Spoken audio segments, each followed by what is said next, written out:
Hello everyone, मैं Poonam reiki grand master आप सबका एनर्जी वर्ल्ड में स्वागत करती हूँ। तो आज हम इस वीडियो में बात करेंगे भक्ति के बारे में। भक्ति क्या है? आपके विचार में भक्ति का सही रूप क्या है? क्या भगवान की पूजा करना वो भक्ति का सही रूप है, या मंदिरों में चढ़ावा चढ़ाना, या सुबह शाम मंदिर में जाकर पूजा करना, या गरीबों की सेवा करना, या भंडारा करना, क्या ये भक्ति का सही रूप है?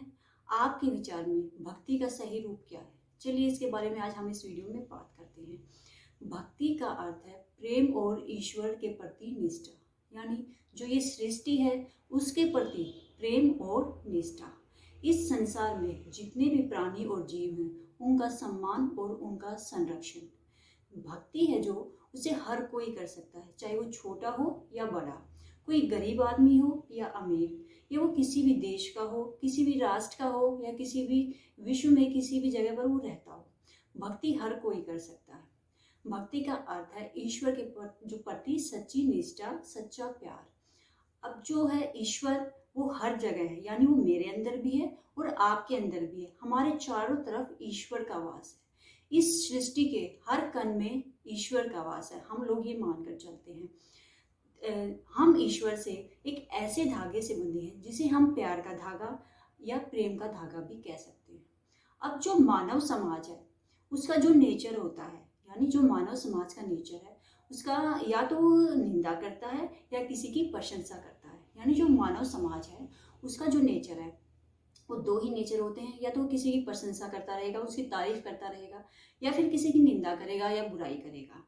पर जो भक्ति के सही मार्ग पर होता है वो इन सब चीज़ों से दूर होता है, यानी ना तो वो किसी की प्रशंसा करता है और ना ही निंदा करता है। ऐसा व्यक्ति बहुत धैर्यवान होता है और अपने जीवन में संतुष्ट होता है। अब जो भक्ति करता है, भक्ति में होता क्या है, जो हमारी इंद्रियां हैं इनका परिष्कार होता है, यानी इंद्रियों को एक संस्कार सिखाया जाता है। क्योंकि आज के समाज में इंद्रियां इतनी अशुद्ध हो चुकी हैं कि उन्हें शुद्ध करना बहुत जरूरी है। क्योंकि जो इंद्रियां हैं वो अपनी इच्छा पूर्ति में लगी हुई होती हैं, यानी जो हमारी एक इच्छा पूरी हो जाती है तो हमारी सेकंड जो इच्छा होती है वो ऑलरेडी खड़ी होती है। एक पूरी होती है, दूसरी हमारे पास है कि अब हमारी ये इच्छा पूरी होनी चाहिए। यानी जो हमारी इंद्रियां हैं वो सिर्फ अपनी इच्छाओं को पूर्ति में लगी हुई हैं कि हमारी जो आंखें वो अच्छा देखना ही पसंद करती हैं, या जो हमारे कान हैं जो उनको सुनना पसंद होता है वो ही सुनना पसंद करते हैं। सिर्फ अपनी ही इच्छाओं की पूर्ति में हमारी इंद्रियां लगी हुई हैं। पर जो भक्ति मार्ग है उसके द्वारा इंद्रियों को शुद्ध किया जा सकता है। पर भक्ति मार्ग असल में क्या है? कौन सा ऐसा भक्ति मार्ग है जिनके द्वारा हम इंद्रियों को शुद्ध कर सकते हैं? या मंदिरों में जाकर हम इंद्रियों को शुद्ध कर सकते हैं, या सुबह शाम हम पूजा करके इन इंद्रियों को शुद्ध कर सकते हैं? आज मैंने बहुत देखा है कि व्यक्ति क्या होता है, मंदिरों में जाता है या तो अपनी इच्छाएं मांगता है कि भगवान मेरा ये काम हो जाए तो मैं इतने का प्रसाद आपको चढ़ाऊंगा, अगर मेरा ये काम बन जाता है, या मेरे को ये घर मिल जाता है, या मेरी नौकरी लग जाती है तो भगवान मैं आपके दर्शन करने आऊँगा, मैं वैष्णो देवी आऊँगा, या मैं 4 धाम की यात्रा करूँगा, मैं आपको इतने का प्रसाद चढ़ाऊँगा, या मैं कन्या बिठाऊँगा। मतलब हम भगवान के सामने भी अपनी डिमांड रखते हैं कि भगवान आप मेरा ये काम कर दीजिए तो मैं आपको ये चढ़ावा चढ़ाऊँगा। आज तक आपने अब तक जो भी आपको मिला है, क्या आपने मंदिर में जाकर या कहीं भी आपने भगवान को धन्यवाद कहा है कि बिना मांगे आप वहां से आए, भगवान आपने अब तक मुझे जो दिया है उसके लिए मैं दिल से आपका धन्यवाद करता हूँ?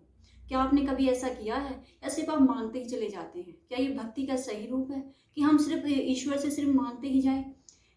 जो है गीता के 12वें अध्याय में श्री कृष्ण भगवान ने बताया गया है कि जो व्यक्ति सुख दुख में समान रहता है, ना कोई व्यक्ति किसी से ईर्ष्या करता है, ना द्वेष करता है, ना जिसके अंदर क्रोध की भावना होती है, जो हर प्राणी को एक समान दृष्टि से देखता है, जो ना किसी का स्वामी होता है, सबको एक समान दृष्टि से जो देखता है, जिसके अंदर दया का भाव होता है, सब प्राणियों को एक देखता है, वो उसके अंदर ईश्वर का वास होता है, यानी वो भक्ति के सही मार्ग पर होता है। जो हर एक इंसान में सिर्फ मुझे ही देखे, ईश्वर को ही देखे, तो ऐसा व्यक्ति भक्ति के सही मार्ग पर होता है। यानी भक्ति क्या, इंसान क्या है, सुबह नहा धो लिया, अच्छे स्वस्थ कपड़े पहन लेता है और भगवान का पूजा पाठ करता है, क्या ये भक्ति है? इंसान ऊपर से तो क्लीन हो गया, बट क्या वो अंदर से साफ है? जो अंदर उसकी गंदगी है क्या वो क्लीन हुई है? जो ईर्ष्या है, द्वेष है, क्रोध है, वो उसने अब तक खत्म किया है? नहीं, क्योंकि जब तक हम बाहर से साफ और अंदर से क्लीन नहीं होंगे तो हम भक्ति के मार्ग पर चल ही नहीं सकते, हम ईश्वर की भक्ति कर ही नहीं सकते। सबसे पहले हमें अपने अंदर से आपको क्लीन करना पड़ेगा, तभी हम भक्ति के मार्ग पर चल सकते हैं। ये गीता के 12वें अध्याय में स्पष्ट रूप से भगवान श्री कृष्ण ने बताया है। तो इसके लिए हमें क्या है, सब प्राणियों को सम्मान देखना है। ये नहीं कि हम कहीं मंदिरों में जाके धागे बांध रहे हैं और अपनी इच्छा पूर्ति के लिए लगे हुए हैं, क्योंकि इस अगर संसार में आए हैं तो लास्ट जब तक हम मरते हैं हमारी इच्छाएं खत्म ही नहीं होती, एक के बाद एक हमारी इच्छाएं खड़ी रहती हैं और हम उन्हीं में लगे रहते हैं। हमारे जो अंदर है क्रोध, ईर्ष्या, ये खत्म करना एकदम से तो बहुत मुश्किल होता है, बट जब हम धीरे धीरे एक एक अपने संस्कार पर कार्य करते हैं तो धीरे धीरे हम अपने संस्कार को चेंज कर सकते हैं। अपने अंदर से ईर्ष्या, द्वेष, क्रोध, नफरत सब खत्म कर सकते हैं। मान लीजिए हर वीक कोई मंडे का फास्ट रखता है, कोई फ्राइडे का रखता है, कोई संडे का रखता है, फास्ट रखते हैं, सुबह भगवान की पूजा करते हैं, शाम को करते हैं, सारा दिन प्रसाद बनाते हैं, पर दिन में क्या चलता है, दिन में उनके मुख से क्या निकलता रहता है, किसी को फोन घुमा के क्या बातें करते रहते हैं। आप सुबह शाम पूजा कर रहे हैं, भक्ति कर रहे हैं, भाई आज मेरा फास्ट है, मैं भक्ति कर रहा हूँ, बट वो दिन में क्या करते रहते हैं, मंदिर, बहुत से देखा मंदिरों में दान करते हैं, फिर उनका नाम लिखा जाता है, मंदिरों में दान करते हैं, हाँ भाई इसने ये दान किया है।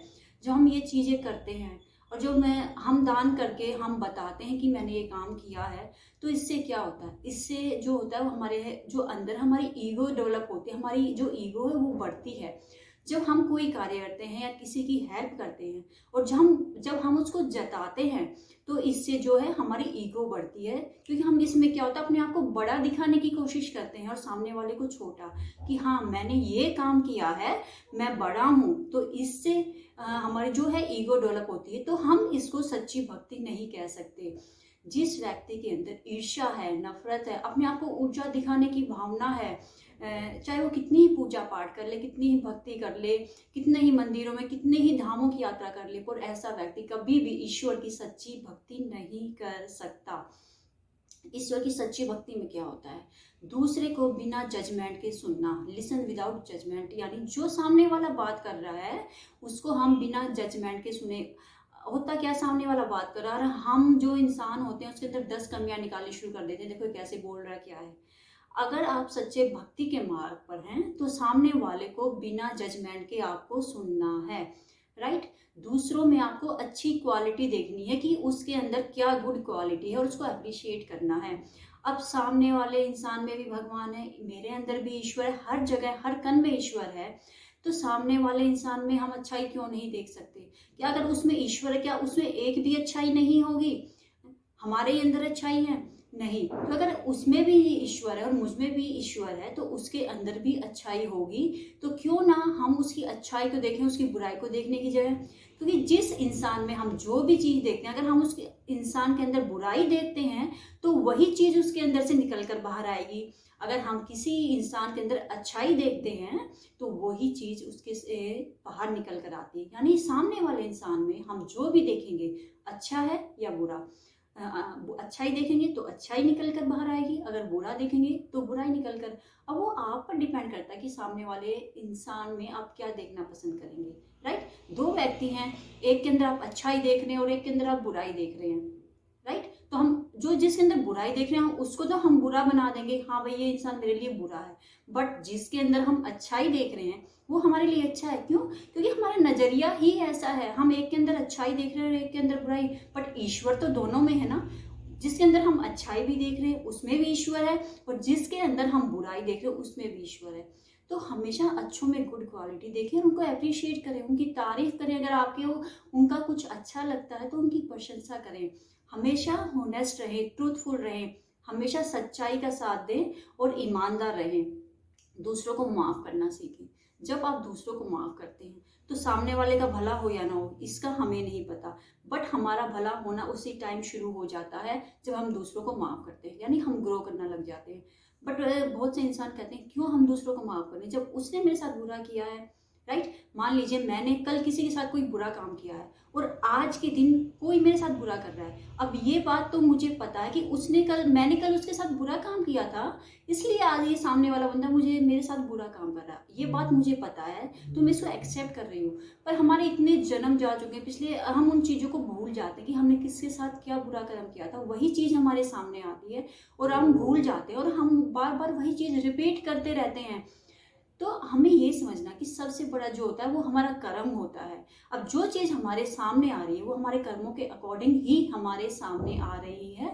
तो सामने वाले को क्यों ना हम माफ़ करें और जो इस साइकिल है इसको यहीं पर ख़त्म करें। यानी जो भक्ति के मार्ग पर है उसको ये क्लियर होता है कि सामने वाला बंदा जो भी आपके साथ कर रहा है वो आपके कर्मों के अकॉर्डिंग कर रहा है। आपने कुछ पास्ट में ऐसा किया हो तभी वो आपको एक साथ ऐसा बिहेव कर रहा है, या सामने वाला पता नहीं कितने दुख या दर्द में है जो वो आपके साथ ऐसा कर रहा है। तो उनको माफ़ करें और जो ये साइकिल है ये ख़त्म करें। उनको माफ़ करते ही, उनका तो कुछ पता नहीं, उनके साथ भी अच्छा हो। आप जब माफ़ करते हो तो इतनी सालों से जो आपने पकड़ कर रखा है, जो आपके अंदर बीमारियां पैदा करता है या कोई भी आपके हार्मोन्स की प्रॉब्लम क्रिएट करता है या इतने केमिकल आपके अंदर डेवलप करते हैं, तो ये चीज़ें ख़त्म होने लगती हैं और आप ग्रो करना शुरू कर देते हैं। यानी आप अपने कर्म का साइकिल भी तोड़ रहे हैं और अपनी ग्रोथ को भी कर रहे हैं। अगर आप उसको फॉरगिव नहीं करते तो ये आपका कंटिन्यू चलता रहेगा और ना ही आप ग्रोथ कर पाएंगे। नेक्स्ट जो है होता है कि आप दूसरों की हेल्प करें। जब आप दूसरों की हेल्प करते हैं तो ना तो उनको आप ये जताएं और ना बताएं कि मैं आपकी हेल्प कर रहा हूँ। यानी जब हम दूसरों की हेल्प भी करते हैं, चाहे आप किसी रूप में करें, सेवा के रूप में करें, पैसे के रूप में, या किसी को और किसी चीज़ की हेल्प है, या अगर मान लिया आप किसी रूप में ना भी करते हो, किसी को ब्लेसिंग दे सकते हैं आप, उसके रूप में उनकी हेल्प करें। जब ये दूसरों की हेल्प करते हैं तो आपको ये नहीं कि आप उनको जताएं या बताएं कि मैंने आपकी हेल्प करी है, क्योंकि जब आप ऐसा करते हैं तो ऐसे चांस होते हैं कि आपके अंदर ईगो बढ़ने के चांस ज़्यादा बढ़ जाते हैं जब अपनी चीज़ों को आप दूसरों को बताते हैं, राइट। तो जब आप दूसरों को बताते हैं तो इससे क्या फील होता है, जब मैंने किसी की हेल्प की और मैंने बता दिया कि हाँ भाई मैं ये आपकी हेल्प की है, तो इससे मेरे अंदर एक अहंकार की भावना आएगी और मैं अपने आप को ऊंचा मान के चलती हूँ। हाँ भाई मैं अपने आप को ऊंचा दिखाती हूँ, सामने वाले को नीचा, कि मैंने तुम्हारी हेल्प करी है। उसको ये दर्शाया जाता है कि मैंने तुम्हारी हेल्प करी, तुम नीचे और मैं ऊपर हूँ। नहीं, हमें ऐसा नहीं करना है। बिना किसी को बताए या जताए आप दूसरों की हेल्प करें। कई बार मैंने अपने माता पिता को भी ये कहते सुना कि बच्चों को कि मैंने तुम्हारे लिए इतना किया, इतना कमाया, बचपन से मैं तुम्हारे लिए इतना करता रहा हूँ। नहीं, कभी भी बच्चों को ऐसी बातें ना कहें कि हमने तुम्हारे लिए इतना किया है। कभी ये चीज़ें जताने के लिए नहीं होती। आप लोग अपना कर्म करते चलें। आप जो कर रहे हो आपके सामने ऑटोमेटिकली आएगा और जो आप अच्छा करते जाएंगे, वही जो भक्ति के मार्ग पर होता है वो बिल्कुल किसी चीज़ में, वो सुख आए या दुख आए, सब में वो सेम रहता है। उसकी जो है ना तो उसके अंदर ईर्ष्या होती, ना दोष होता, ना क्रोध होता, मतलब ना ही वो किसी से नफरत करता है। जब आप दूसरों को फॉरगिव करते हैं, दूसरों को माफ़ करते चलते हैं, दूसरों में अच्छी क्वालिटी को आप देखते हैं, ना किसी से ईर्ष्या करते हैं, ना द्वेष करते हैं, सबके प्रति हॉनेस्ट रहते हैं, ईमानदार रहते हैं, दूसरों की हेल्प करते हैं, और जो भी इंसान सामने वाला जैसा है उसको वैसे ही स्वीकार करें। हमें नहीं पता सामने वाला इंसान किस सिचुएशन में बड़ा हुआ है, कैसे हालात में वो बड़ा हुआ, उसके अंदर किस टाइप के संस्कार हैं। तो हमें दूसरों को बदलने की कोशिश ना करें। यानी जो भी इंसान जैसा है उसको वैसे ही हम स्वीकार करें, उसे ऐसे ही हम एक्सेप्ट करें। तो ये जो छोटी छोटी चीज़ें हैं हम एक दिन में अपने जीवन में नहीं ला सकते। धीरे धीरे जब हम अपने आप में परिवर्तन करते हैं तो ये जो हमारे संस्कार ही बदलने शुरू हो जाते हैं। हम पूजा करें, मैं ये नहीं कहती आप मंदिर ना जाएं, गरीबों की सेवा ना करें, भंडारा ना करें। मैं कहती हूँ आप अपने जो बिहेवियर है, जो अपना कर्म है, उनमें चेंज लाएं, अपने विचारों को पवित्र बनाएं। दूसरों के जो है आप जो दोगे वही आपके पास आएगा। यानी आप दूसरों की ना तो ईर्ष्या करें, ना नफरत करें, ना द्वेष करें। यानी आप मंदिर में पूजा भी कर रहे हैं तो, और सामने वाले बंदे को आप कोई आपको गरीब मिल गया कर दिया, आप उसको धुतकार भी रहे हैं, तो ये कोई भक्ति नहीं कही जा सकती, ना ही तुम इससे ईश्वर की भक्ति कर सकते हो। तो भक्ति के मार्ग पर इसका सारा टोटल अगर हम मान के चले तो भक्ति का सही मार्ग यही है, अनकंडीशनल लव। यानी आप हर चीज़ में एक प्यार की भावना को डाल दें, यही भक्ति का सही मार्ग है, अनकंडीशनल लव। जब आप हर चीज़ में एक प्यार की भावना डाल देते हैं, हर किसी से प्यार करते हैं, हर इंसान से, हर जीव से, प्रकृति से, नेचर से, तो ये नेचर के हर कण में भगवान है।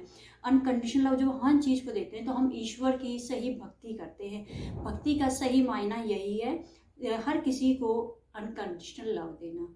तो आज की वीडियो में बस इतना ही। नेक्स्ट वीडियो में फिर मिलेंगे एक नए टॉपिक के साथ। तब तक के लिए धन्यवाद।